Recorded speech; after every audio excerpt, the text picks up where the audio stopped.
Hello everyone, मैं हूं Aditi Shah and I welcome you all to Magnet Brains, जहां आपको मिलता है 100% education free from kindergarten to 12th class. आज हम करने वाले हैं क्लास 12th अकाउंट्स का chapter number 7 death of a partner. हम लोगों ने प्रीवियस लेक्चर में इलस्ट्रेशन 10 तक देख लिया था। अब हम जल्दी से आगे बढ़ रहे हैं इलस्ट्रेशन नंबर 11 पर। ठीक है, देखते हैं क्या बोल रहा है। Vijay, Vivek and Vinay are partners in a business sharing profits as 3/4, 1/8 and 1/8। तो क्लियरली ये तीन पार्टनर्स हैं, इनके प्रॉफिट शेयरिंग रेशियो दिए हुए हैं। क्या दिए हुए हैं? 3/4 इज टू 1/8 इज टू 1/8। तो आप देख सकते हैं कि डिनोमिनेटर कॉमन नहीं है, तो इसका डिनोमिनेटर यूनिफॉर्म नहीं है, इसको हम कर देते हैं। तो मल्टीप्लाई बाय 2 डिवाइड बाय 2 करेंगे तो ये भी हो जाएगा। क्या ये हो जाएगा आपका? इवेंचुअली आपका बन जाएगा 6/8 इज टू 1/8 इज टू 1/8। तो आपका प्रॉफिट शेयरिंग रेशियो हो जाएगा 6:1:1। ठीक है, इनकी बैलेंस शीट दी हुई है 31 मार्च 2020 को। देखो जल्दी से क्या दिया है। लायबिलिटी साइड में दिया है कैपिटल अकाउंट्स विजय, विवेक, विनय। तो यहाँ पर और क्या दिया है? जनरल रिजर्व, दैट इज के का आइटम, तो ये हमें डिस्ट्रीब्यूट करना होगा। लोन बाय विनय, तो विनय ने फर्म को लोन दिया होगा तभी लायबिलिटी साइड में आ रहा है। ठीक है, तो फर्म को विनय को लोन चुकाना है। क्रेडिटर्स 2.5 लाख के, assets plant, debtors, stock, cash and bank. ठीक है, विनय डाइड ऑन 31 दिसंबर 2020। तो यहाँ पर किसकी डेथ हो रही है? विनय की डेथ हो रही है। ठीक है, तो विनय डाइड ऑन 31 दिसंबर 2020, मतलब उसने इस अकाउंटिंग ईयर में कितने महीने सर्व किया है, कितने महीने अपना मेहनत दी है? अप्रैल, मई, जून, जुलाई, अगस्त, सितंबर, अक्टूबर, नवंबर, दिसंबर। 9 मंथ्स उसने इस अकाउंटिंग ईयर में फर्म को अपने दिए हैं। ठीक है, तो जो भी शेयर निकलेगा प्रॉफिट का वो हम 9 मंथ्स के अकॉर्डिंगली निकाल लेंगे। And the partnership deed provided the following. तो क्या क्या बोला गया है देखो। The deceased partner will be entitled to his share of profits up to the date of death calculated on the basis of previous years profit. तो पिछले साल के प्रॉफिट को बेस बना के हम प्रोपोर्शनेटली प्रॉफिट कितना होने वाला है ये 9 महीने का वो हम निकाल लेंगे। He will be entitled to his share of goodwill of the firm calculated on the basis of 3 years purchase. तो 3 year purchase दिया है, number of year purchased of the average profit of last 4 years. ठीक है, तो last 4 years के average profits हमें निकालने हैं multiplied by number of year purchase, that is 3. The net profits for the last 4 years ended 31st March were 8 lakh, 6 lakh, 4 lakh and 2 lakh. Then his drawings up to the date of death was 18,000. Determine the amount payable to legal representatives of the deceased partner by preparing the necessary accounts. ठीक है, तो यहाँ पर clearly disease partner का हमें capital account बनाना पड़ेगा। ठीक है, हमने फॉर्मेट देखा हुआ है कॉन्सेप्ट्स में। तो चलिए शुरू करते हैं। यहाँ पर सबसे पहले ओपनिंग बैलेंस विनय का कितना था? 2,50,000 था। तो चलो विनय का कैपिटल अकाउंट बना लेते हैं। ओपनिंग बैलेंस को क्या लिखेंगे? By balance brought down 2,50,000। ठीक है, चलो अब एक एक एडजस्टमेंट करते जाते हैं। सबसे पहले जनरल रिजर्व 50,000 हम बांट रहे हैं। ठीक है, तो 50,000 में केक के आइटम में विनय का कितना हिस्सा होगा? 1/8। ठीक है, तो 50,000 इंटू 1/8 कितना हो जाएगा? 6250। तो यहाँ पर हम लिख देंगे बाय जनरल रिजर्व 6250, 50,000 इंटू 1/8। ठीक है, तो ये आपने जनरल रिजर्व भी डिस्ट्रीब्यूट कर दिया। देन लोन बाय विनय 50,000, तो 50,000 रुपये का जो लोन है इसको हम उसके अभी कैपिटल अकाउंट में ट्रांसफर कर देंगे, क्योंकि अब उसका पूरा हिसाब किताब हम क्लियर कर रहे हैं। ठीक है, तो लोन बाय विनय कितना हो जाएगा? 50,000 हो जाएगा। इसके बाद next, the deceased partner will be entitled to his share of profits up to the date of death calculated on the basis of previous year profits. तो प्रीवियस ईयर का प्रॉफिट देखो कितना है? 2 लाख। ठीक है, तो क्लियरली अगर मैं यहाँ पे कैलकुलेशन करूँ 2 लाख पूरे साल का प्रॉफिट है, बट विनय ने सिर्फ 9 महीने यहाँ पर सर्व किया है, तो 9 मंथ्स के हिसाब से निकालेंगे। मल्टीप्लाइड बाय 9 मंथ्स के प्रॉफिट में 1/8 हिस्सा विनय का होगा। तो 2 लाख इंटू 9/12 इंटू 1/8 कितना हो जाएगा? 18,750। तो ये शेयर ऑफ प्रॉफिट हम विनय के कैपिटल अकाउंट में क्रेडिट करेंगे। बाय कौन सा अकाउंट? हमें भाई अकाउंट खोलना पड़ेगा यहाँ पे, क्योंकि फाइनल अकाउंट प्रिपेयर नहीं हो रहे। तो by profit and loss suspense account. तो 18,750 हो जाएगा आपका शेयर ऑफ प्रॉफिट। ठीक है, ये क्लियर हो गया। चलो अब गुडविल का हिसाब किताब कर लेते हैं। चलो, तो यहाँ पर एवरेज प्रॉफिट निकाल लो, कितना हो जाएगा? पहले तो फर्म की गुडविल निकाल लेते हैं। तो फर्म की गुडविल क्या होगी? चारों साल का एवरेज प्रॉफिट, तो 8 lakh plus 6 lakh plus 4 lakh plus 2 lakh divided by 4, ठीक है। तो ये एवरेज प्रॉफिट आ गया, multiplied by number of air purchase 3। तो कितना आ रहा है देखो, 8 lakh plus 6 lakh plus 4 lakh plus 2 lakh divided by 4, 5 lakh into 3 कितना आ गया, 15 लाख, ठीक है। तो फर्म की गुडविल 15 लाख आ गई। तो क्लियरली विनय का शेयर इसमें कितना होगा, 15 लाख का 1/8, तो दैट इज 187,500। तो 187,500 गुडविल में मेहनत का हिस्सा किसका है, विनय का है, ठीक है। इसका कॉम्पनसेशन उसको कौन देंगे, रिमेनिंग पार्टनर्स जो गेन कर रहे हैं। तो रिमेनिंग पार्टनर्स विजय और विवेक, इनका न्यू प्रॉफिट शेयरिंग रेशियो नहीं दिया है, तो इनका जो एग्जिस्टिंग रेशियो है यही इनका गेनिंग रेशियो बन जाएगा और यही न्यू रेशियो। तो 6:1 गेनिंग रेशियो बन जाएगा विजय और विवेक का, ठीक है। तो विजय एंड विवेक, तो 6:1 गेनिंग रेशियो में इसको डिस्ट्रीब्यूट कर लेते हैं। तो ये हो जाएगा 6/7, ये हो जाएगा 160,714 एंड ये हो जाएगा 1/7, 26,786, ठीक है। तो यहाँ पर हम लिख देंगे बाय विजय कैपिटल अकाउंट, विजय से उसको कितना मिलेगा 160,714, ठीक है, एंड विवेक से कितना मिलेगा 26,786। तो बाय विवेक्स कैपिटल अकाउंट 26,786। यहाँ तक कहानी क्लियर हो गई, ठीक है, समझ में आ गया। His drawings up to the date of death was 18,000, तो उसकी ड्रॉइंग्स 18,000 थी। जैसा कि हमने पढ़ा है कि ड्रॉइंग्स रिड्यूसेस कैपिटल, तो ड्रॉइंग जो है कहाँ पर आ जाएंगी, कैपिटल को कम करेंगी, तो डेबिट साइड पे लिख देंगे टू ड्रॉइंग्स अकाउंट 18,000। आ रहा है समझ में, यहाँ तक तो आपको सारे एडजस्टमेंट्स दिए हुए थे। अब एक सिंपल सी चीज़ है, देखो आपको याद होगा अगर पार्टनरशिप डीड साइलेंट है, जो भी पार्टनर ने लोन दिया है फर्म को उसके रिगार्डिंग, तो हमें क्या करना होगा, हमें इंटरेस्ट ऑन लोन कैलकुलेट करना पड़ेगा eight the rate 6% per annum से। समझ में आ रहा है। तो अगर पार्टनरशिप डीड में कोई स्पेसिफाइड रेट है तो हम वो फॉलो करेंगे, लेकिन अगर पार्टनरशिप डीड साइलेंट है रिगार्डिंग लोन फ्रॉम पार्टनर, तो वो आपको कितना करना पड़ेगा, 6% पर एनम से कैलकुलेट करना पड़ेगा। तो यहाँ पर क्लियरली 50,000 का लोन था, ठीक है, तो 50,000 का लोन था, उस पर 6% से इंटरेस्ट रेट लगाएंगे, कितने महीनों के लिए, 9 मंथ्स के लिए, ठीक है, क्योंकि दिसंबर में तो उसकी डेथ हो रही है। तो 50,000 इंटू 6% इंटू 9/12, तो ये कितना आ जाएगा 2250। समझ में आ रहा है। तो इसलिए आपको bye interest on loan Vinay account में आपको 2250 इंटरेस्ट ऑन लोन लेना पड़ेगा। समझ में आ रहा है इतना। तो ये सारे एडजस्टमेंट्स हो गए। चलो, तो अब हम फाइनली निकाल सकते हैं कि विनय का टोटल अमाउंट ड्यू कितना होगा। चलो, तो 2,50,000 तो उसका कैपिटल का ही अमाउंट था, ठीक है। उसके बाद प्लस 50,000 फर्म ने लोन लिया हुआ था, वो उसको वापस करना है, प्लस उस लोन पर इंटरेस्ट देना पड़ेगा 6% पर एनम से 9 मंथ्स का 2250, प्लस जनरल रिजर्व में केक का हिस्सा 6250 देना पड़ेगा, प्लस 18,750 शेयर ऑफ प्रॉफिट देना पड़ेगा, प्लस 160,714 प्लस 26,786 गुडविल का कॉम्पनसेशन देना पड़ेगा, और माइनस 18,000 जो उसने ड्राइंग्स किए वो हम इससे एडजस्ट कर लेंगे। तो आपका बैलेंसिंग फिगर बचेगा 4,96,750, ठीक है। तो वैसे जनरली रिटायरमेंट के केस में हम क्या करते थे, यहाँ पर उसको पार्टनर के लोन अकाउंट में ट्रांसफ़र कर देते थे, लेकिन विनय तो अब मर चुका है, ठीक है, विनय इज़ नो मोर अलाइव। तो इसीलिए क्या होगा, ये जो अमाउंट ड्यू होगा उसके एग्जीक्यूटर के अकाउंट में, उसके लीगल एयर, उसको अकाउंटिंग टर्म में हम एग्जीक्यूटर बोलते हैं, एग्जीक्यूटर के अकाउंट में ट्रांसफ़र कर देंगे। तो क्लियरली यहाँ पर क्या लिख देंगे, टू विनयज एग्जीक्यूटर अकाउंट। आ रहा है समझ में इतना, यहाँ तक क्लियर हो गया। तो ये आपने विनय का कैपिटल अकाउंट बना लिया, ये कंप्लीट हो गया।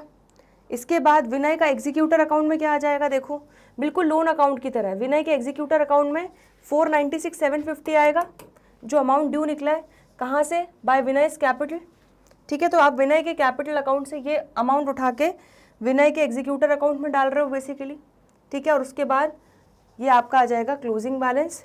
जब तक आप इसको पे नहीं करोगे अमाउंट आपकी बुक्स में दिखता रहेगा, ठीक है। तो टू बैलेंस CD 4,96,750 समझ में आ गया। बाकी आपको वर्किंग नोट्स प्रॉपरली बनाने हैं शेयर ऑफ प्रॉफिट के कैलकुलेशन के, देन शेयर ऑफ गुडविल का, ठीक है। उसमें फर्म का गुडविल किस तरह से निकालोगे, एवरेज प्रॉफिट और number of year purchase multiply करके, उसमें विनय का शेयर निकालोगे। उसके बाद गेनिंग रेशियो के अकॉर्डिंगली कॉम्पनसेशन, दोनों partners, remaining partners, gaining partners कितना देंगे वो निकालोगे,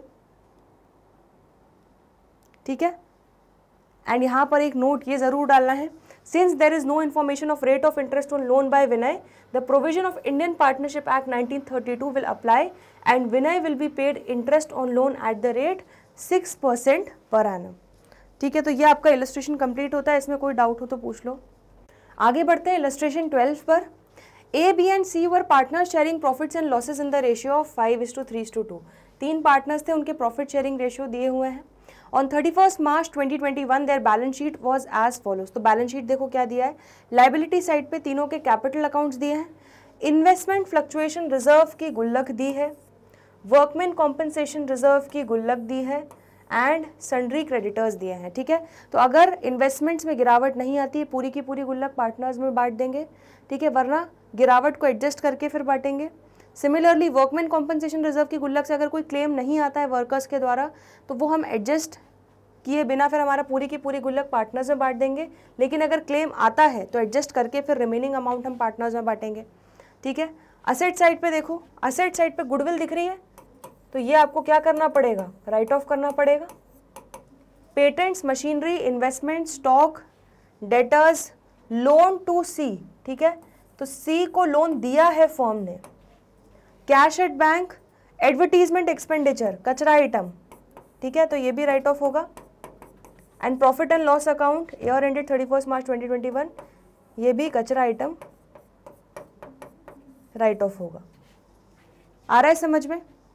चलो, तो ये अच्छा क्वेश्चन, इसमें काफ़ी सारी चीज़ें एक ही क्वेश्चन में आपने बहुत सारे एडजस्टमेंट्स करने हैं, तो इसको आप स्टार मार्क कर सकते हो। एक क्वेश्चन से आपका पूरा अच्छे से तरीके से रिवीजन हो जाएगा। चलो, सी डाइड ऑन 1 अगस्त 2021। अब सी की डेथ हो रही है कब, 1 अगस्त 2021। मतलब उसने इस अकाउंटिंग ईयर में कितने महीने सर्व किया, अप्रैल, मई, जून, जुलाई, 4 महीने सर्व किया। C had withdrawn 5,000 during the period from 1 April 2021 to the date of death. तो इसने इन 4 महीनों में ड्रॉइंग्स की थी 5,000 की। It was agreed between his executives and the remaining partners that goodwill will be valued at 2.5 years purchase of average of 4 completed years profits for the years ended 31st March were। तो ये 18, 19, 20 का आपको दिया हुआ है और clearly आप देख सकते हो 31 मार्च 2021 का प्रॉफिट एंड लॉस ये आपको यहाँ दिया हुआ एसेट साइड में, मतलब क्लियरली लॉस हुआ था लास्ट ईयर 75,000 का। ठीक है, तो बेसिकली अनडिस्ट्रीब्यूटेड लॉस है जो यहाँ पर एसेट साइड में दिख रहा है। ठीक है, तो आपको एवरेज प्रॉफिट में इसको कंसिडर करना पड़ेगा। इलस्ट्रेशन 12, इसके इलस्ट्रेशन 12 का सेकंड पॉइंट क्या बोल रहा है, देखो, C's share of profit from the beginning of the accounting year till the date of death be calculated on the basis of the average of 3 completed years profit before death. ठीक है, तो पिछले 3 साल का हमें एवरेज प्रॉफिट निकाल के उसके बेसिस पे प्रोपोर्शनेट प्रॉफिट निकालना होगा। Patents were under valued by 17,000, machinery was over valued by 3,200, market value of investment on 1 August 2020 was 4,200। Prepare C's capital account and C's executors account. ठीक है, तो हमें दोनों बनाना है यहाँ पर। चलिए, तो सबसे पहले तो हम क्या कर लेते हैं, वर्किंग नोट में एक अपना रीवैल्यूएशन अकाउंट रेडी कर लेते हैं। ठीक है, तो यहाँ पर क्या बोला है, पेटेंट्स को हमने अंडर वैल्यू किया था 17,000 से। ठीक है, तो ठीक है, उसकी वैल्यू सुधार लेते हैं। तो 17,000 से हम वैल्यू बढ़ा देंगे पेटेंट्स की। तो अगर असेट की वैल्यू बढ़ेगी तो फ़ायदा है, तो क्रेडिट साइड में लिख देंगे बाय पेटेंट 17,000। सिमिलरली और क्या बोला गया है, देखो, machinery was over valued by 3,200। तो मशीनरी को हमने ओवर वैल्यू करके रखा था, उसकी वैल्यू कम करनी पड़ेगी। तो असेट की वैल्यू कम करेंगे तो नुकसान है, रीवैल्यूएशन के डेबिट साइड में लिख देंगे टू मशीनरी अकाउंट 3,200। सिमिलरली यहाँ पर और क्या बोला है, market value of investment on 1 August was 4,200। चलिए, तो देखते हैं मार्केट वैल्यू इन्वेस्टमेंट की गिरी है या बढ़ी है। तो इन्वेस्टमेंट्स की वैल्यू थी 3,000, बट मार्केट वैल्यू बढ़ गई है 4,200 से। तो क्या बात है, मतलब यहाँ पर फ़ायदा ही फ़ायदा। फ्लक्चुएशन रिजर्व से अब कुछ एडजस्ट करने की ज़रूरत नहीं, क्योंकि ये तो हमने सिर्फ गिरावट के लिए बनाया था। ठीक है, गिरावट से बचने के लिए। बट इन्वेस्टमेंट की वैल्यू तो उल्टा बढ़ गई है, तो 1,200 से ज़्यादा बढ़ गई है, तो 1,200 का फ़ायदा हुआ। ठीक है, तो वो जो फ़ायदा है असेट के बढ़ने का, वो रीवैल्यूएशन के क्रेडिट साइड में लिख देंगे बाय इन्वेस्टमेंट्स अकाउंट। ठीक है, तो यहाँ पर आपका रीवैल्यूएशन अकाउंट क्या हो जाएगा, कंप्लीट। ये हो जाएगा टोटल 18,200 क्रेडिट साइड का माइनस 3,200। तो आपका प्रॉफिट ऑन रीवैल्यूएशन कितना बचेगा, 15,000। ठीक है, और इसको हम बांट देंगे तीनों पार्टनर्स में 5:3:2 के रेशियो में। चलिए, तो यहाँ पर बांट देते हैं 5/10 7500 हो जाएगा, एंड 3/10 4500 एंड 2/10 3000। तो 5:3:2 के रेशियो में आप बांट दोगे प्रॉफिट ऑन रीवैल्यूएशन। तो फर्स्ट वर्किंग नोट क्लियर है, रीवैल्यूएशन अकाउंट, ठीक है, इसमें कोई डाउट तो नहीं है। चलिए अब हम स्टार्ट करते हैं सी के कैपिटल अकाउंट से, ठीक है। तो सी इस कैपिटल अकाउंट में सबसे पहली चीज़ क्या आएगी, ओपनिंग बैलेंस। तो लास्ट ईयर अकाउंटिंग ईयर का क्लोजिंग बैलेंस जो था वो ओपनिंग बैलेंस बन जाएगा इस साल का, तो 37,000 ओपनिंग बैलेंस आ जाएगा, बाय बैलेंस ब्रॉट डाउन 37,000, ठीक है। फिर हमने रीवैल्यूएशन अकाउंट बनाया था, उससे हम प्रॉफिट उठा के ले आएंगे। तो सी को कितना मिला है प्रॉफिट, देखो 3,000, तो by revaluation account 3,000, gain on revaluation मिल जाएगा इसको 3,000, ठीक है। इसके अलावा चलो और देख लेते हैं, अब गुडविल की वर्किंग कर लेते हैं फर्स्ट, ठीक है। तो गुडविल में क्या बोला गया है कि पिछले 4 साल का एवरेज प्रॉफिट निकालना है। तो फर्म्स गुडविल, फर्म की गुडविल क्या हो जाएगी, 2018 ईयर एंडिंग का प्रॉफिट प्लस 19 का प्रॉफिट 14,000 प्लस 2020 का प्रॉफिट, एंड यहाँ पर 75,000 का असेट साइड में दिखा रहे हैं। इसका मतलब पिछले साल लॉस हुआ था 2021, ठीक है। तो यहाँ पर इसको हम माइनस कर देते हैं, -75,000 डिवाइडेड बाय 4, ठीक है। तो ये आपका क्या हो जाएगा, average profit multiplied by 2.5 years 2.5, तो ये कितना हो जाएगा, कैलकुलेट करो, 1,01,000 plus 14,000 plus 16,000 minus 75,000 divided by 4, 14,000 आपका एवरेज प्रॉफिट आ गया इंटू 2.5, 35,000 फर्म की गुडविल आ गई, ठीक है। इसमें सी का शेयर कितना होगा, तो सी शेयर हो जाएगा 35,000 इंटू 2/10, क्यों, क्योंकि 5:3:2 रेशियो है। तो सी का कितना हिस्सा हो जाएगा, 2/10, तो इंटू 2/10 ये हो जाएगा आपका 7,000। तो बेसिकली 7,000 मेहनत का हिस्सा है सी का गुडविल में, जिसको कॉम्पनसेट कौन करेंगे, गेनिंग पार्टनर्स। तो गेनिंग पार्टनर्स कौन है यहाँ पर, ए और बी, ठीक है। रिमेनिंग पार्टनर्स हैं, उनका कुछ भी नया प्रॉफिट शेयरिंग रेशियो नहीं दिया है, तो जो उनका ओल्ड रेशियो है, एग्जिस्टिंग रेशियो है, यही इनका गेनिंग रेशियो बन जाएगा, दैट इज 5:3। तो 5:3 गेनिंग रेशियो, इसी रेशियो में कॉम्पनसेशन देंगे। तो 5:3 के रेशियो में ए और बी कॉम्पनसेशन देंगे। तो 7,000 इंटू 5/8 4375 ए देगा, एंड 3/8 2625 बी देगा, ठीक है। तो यहाँ पर शेयर ऑफ गुडविल सी को मिलेगा कॉम्पनसेशन ए से और बी से। तो by A's capital account 4375, by B's capital account 2625। देखिए यही हम लोगों ने किया है कैलकुलेट, तो इसको आप प्रॉपरली वर्किंग नोट में दिखा देना। तो गुडविल का क्लियर हो गया, बहुत सिंपल था। Next, C share of profit from the beginning of the accounting year till the date of death be calculated on the basis of the average of 3 completed years profit before death, ठीक है। तो यहाँ पर पिछले 3 साल का हमें profit लेना है। तो 2019 का लेंगे 14,000, 2020 का लेंगे 16,000 एंड 2021 का लेंगे 75,000, ठीक है। तो आपको कंफ्यूज नहीं होना कि बैलेंस शीट में दिख रहा है तो इसको क्यों लेंगे, ये कचरा आइटम है। क्यों कचरा आइटम है, क्योंकि अनडिस्ट्रीब्यूटेड लॉस है बेसिकली लास्ट ईयर का, तो इस साल वो हम क्या करेंगे, डिस्ट्रीब्यूट कर देंगे, ठीक है। तो डिजीज पार्टनर को इस लॉस में से एक हिस्सा बेयर करना पड़ेगा उसके प्रॉफिट शेयरिंग रेशियो के हिसाब से, समझ में आ रहा है। तो इसके 2 इम्पैक्ट होने वाले हैं। पहला क्या कि इसको एज कचरा आइटम ट्रीट करके हम इसका हिस्सा जो है वो डिजीज पार्टनर में राइट ऑफ कर देंगे, समझ में आ रहा है। एंड दूसरा क्या, जब एवरेज प्रॉफिट कैलकुलेट करेंगे तो इसको भी हम कंसिडर करेंगे, क्योंकि प्रीवियस ईयर्स के प्रॉफिट बोले गए हैं पास्ट 4 ईयर्स के, तो इसको भी आपको कंसिडर करना पड़ेगा। चलिए, तो यहाँ पर आपको बोला है कि लास्ट 3 ईयर्स के आपको लेने हैं। तो 14,000 प्लस 16,000 माइनस 75,000 डिवाइडेड बाय 3, ठीक है। तो ये आपका आ जाएगा एवरेज प्रॉफिट। तो कैलकुलेट कर लो कितना हो गया, 14,000 प्लस 16,000 माइनस 75,000 डिवाइडेड बाय 3, तो ये आ गया -15,000। मतलब आपका एवरेज प्रॉफिट नहीं आ रहा है, एवरेज लॉस आ रहा है एक तरीके से -15,000 में, ठीक है। तो बेसिकली 15,000 का लॉस पूरे साल का हो गया एवरेज लॉस। तो यहाँ पर आप निकाल सकते हो कि सी का शेयर कितना होगा, सी का शेयर ऑफ लॉस कितना होगा? अगर 15,000 पूरे साल का लॉस है तो सी ने तो 4 महीने ही सर्व किया, तो इंटू 4/12, और 4 महीने के लॉस में सी का हिस्सा कितना होगा? 2/10। ठीक है, तो इसको कैलकुलेट कर लेते हैं। 15,000 इंटू 4/12 इंटू 2/10, तो ये आ जाएगा 1,000। तो 1,000 रुपीज़ का लॉस जो है वो सी को बेयर करना पड़ेगा। तो सी के कैपिटल अकाउंट को हम उतने से डेबिट कर देंगे। तो यहाँ पर 1,000 से हम डेबिट कर देंगे, और जिस तरह से प्रॉफिट को क्रेडिट करते थे कौन से अकाउंट के through? Profit and loss suspense account के थ्रू, जब भी फाइनल अकाउंट्स नहीं प्रिपेयर होते थे। उसी तरह लॉस को भी डेबिट करेंगे कौन से अकाउंट के through? Profit and loss suspense account के थ्रू। समझ में आ गया इतना? ठीक है, यहाँ तक बिल्कुल क्लियर है? चलो बढ़िया हो गया अब यहाँ तक। तो यहाँ तक हमने सारे एडजस्टमेंट्स देख लिए। अब जल्दी से बैलेंस शीट आइटम्स को हम ख़त्म करते हैं। तो यहाँ पर इन्वेस्टमेंट फ्लक्चुएशन रिजर्व, बधाई हो, इस गुल्लक में से कोई भी आपका एडजस्टमेंट नहीं हुआ, पूरी की पूरी गुल्लक हम बांट देंगे। तो 3500 में से 2/10 हिस्सा सी को मिल जाएगा। तो बाय इन्वेस्टमेंट फ्लक्चुएशन रिजर्व 3500 की गुल्लक में से 2/10 हिस्सा सी को दे देंगे, दैट इज 700। ठीक है, इसी तरह से वर्कमैन कॉम्पनसेशन रिजर्व दिया हुआ है, इस गुल्लक को भी बांट देंगे। 3500 की गुल्लक, इसमें से भी बधाई हो, कोई क्लेम नहीं आया।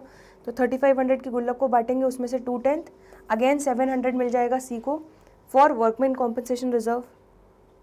ठीक है, इसके अलावा और देखो, गुडविल को राइट ऑफ करेंगे 5,000, तो 5,000 में 2/10 हिस्सा राइट ऑफ करेंगे, तो ये कितना हो जाएगा? 1,000 डेबिट हो जाएगा टू गुडविल अकाउंट।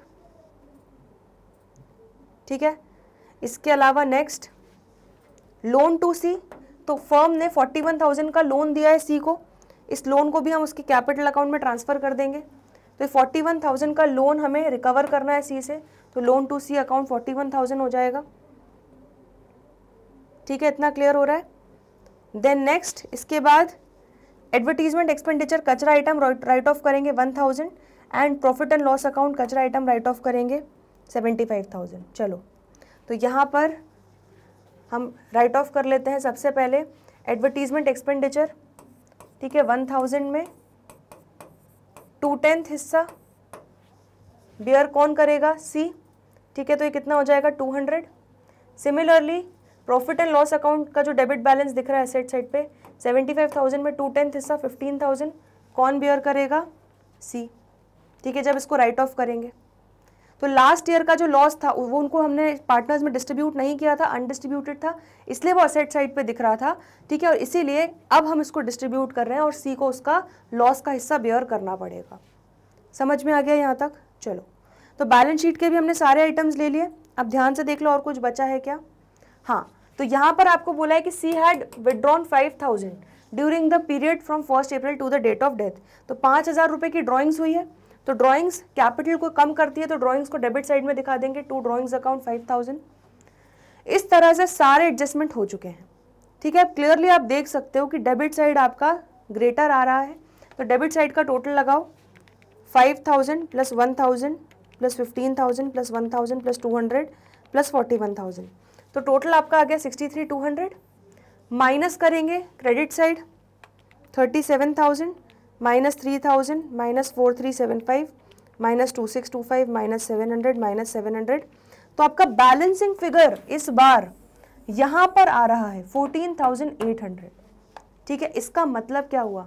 जब आपका सी का कैपिटल अकाउंट में हम पूरा यहाँ पर जो क्रेडिट साइड पे लिख रहे हैं, मतलब क्या है कि सी को हमें ये देना है ये सारी चीज़ें, और डेबिट साइड में लिखते हैं मतलब सी से ये लेना है। समझ में आ रहा है? तो जो देना है उसमें से जो लेना है वो माइनस करते हैं, तो क्या निकल के आ जाता है कि नेट आपको कितना देना है, तो वो आप एग्जीक्यूटर अकाउंट में ट्रांसफ़र कर देते हो सी के। लेकिन यहाँ पे उल्टा हो रहा है। क्या हो रहा है? यहाँ पर हमें सी से लेना ज़्यादा है, ठीक है, लेकिन उसको देना कम है। तो यहाँ पर आपका क्या निकल गया कि उससे नेट कितना लेना है, तो यहाँ पर उल्टा हो गया। यहाँ पे हमें एग्जीक्यूटर से लेना बनता है। ठीक है, एग्जीक्यूटर को कुछ देना नहीं है, एग्जीक्यूटर से हमें 14,800 लेना है। ठीक है, ऑन द बिहाफ ऑफ सी। ठीक है, तो जो सी का अमाउंट था, जो फर्म को 14,800 लेना था, अब क्योंकि सी की डेथ हो चुकी है तो उसके एग्जीक्यूटर से हम वो रिकवर करेंगे। समझ में आ गया?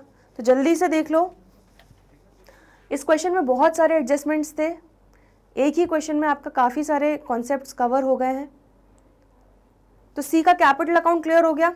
चलो अब सी का एग्जीक्यूटर अकाउंट बना देंगे, ठीक है। तो क्या होगा, यहाँ पर ये अमाउंट उठा के हम एग्जीक्यूटर के डेबिट साइड में डाल देंगे।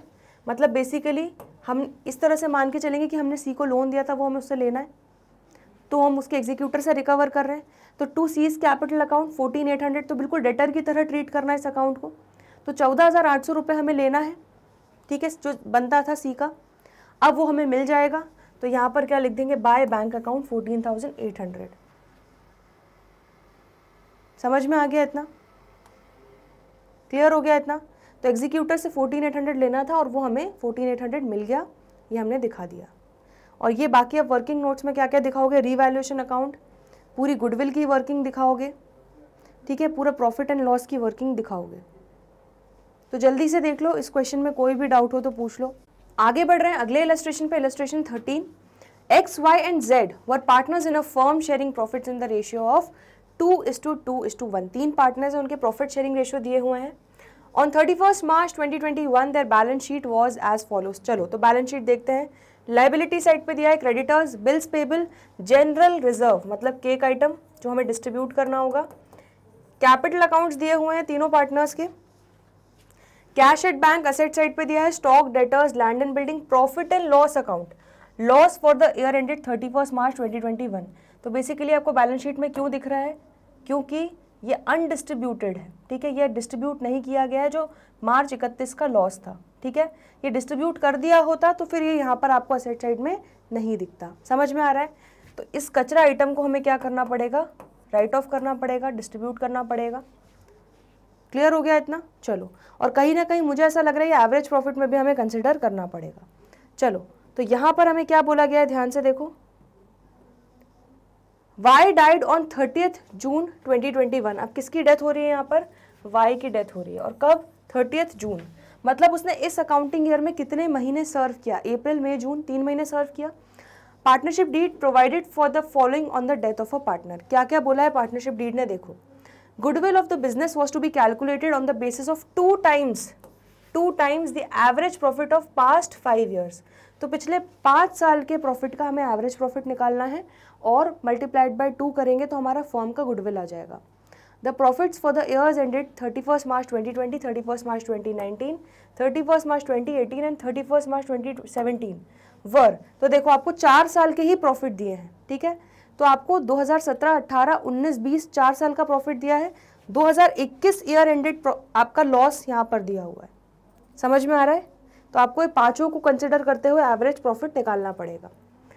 सेकंड पॉइंट दिया है वाई शेयर ऑफ प्रॉफिट और loss from 1 April 2021 till the date of death was calculated on the basis of the profit और loss for the year ended 31 March 2021। तो उन्होंने क्या बोला है, पिछले साल जो भी प्रॉफिट या लॉस हुआ है उसको बेस बना के हम इस साल वाई का शेयर ऑफ प्रॉफिट निकालेंगे प्रोपोर्शनेटली, ठीक है, 3 महीने का। You are required to calculate the following: goodwill of the firm and Y's share of goodwill at the time of his death, Y's share in profit or loss of the firm till the date of his death, and prepare Y's capital account at the time of his death to be presented to his executors। तो मतलब इससे easy question नहीं हो सकता, ठीक है। तो चलो सबसे पहले हम गुडविल की वर्किंग कर लेते हैं। गुडविल ऑफ द बिजनेस, चलो यहीं पर हम करते जाते हैं साथ साथ, तो फिर आंसर्स चेक करते जाएंगे। तो यहाँ पर फर्म का गुडविल, फर्म्स गुडविल कैसे निकालोगे, 5 सालों के हम ले लेंगे यहाँ पर। तो चलिए 50,000 प्लस 80,000 प्लस 1,10,000 प्लस 2,20,000 माइनस ये लॉस 1,60,000 डिवाइडेड बाय 5 इंटू 2, ठीक है। तो ये आपका क्या हो जाएगा, फर्म की गुडविल आ जाएगी।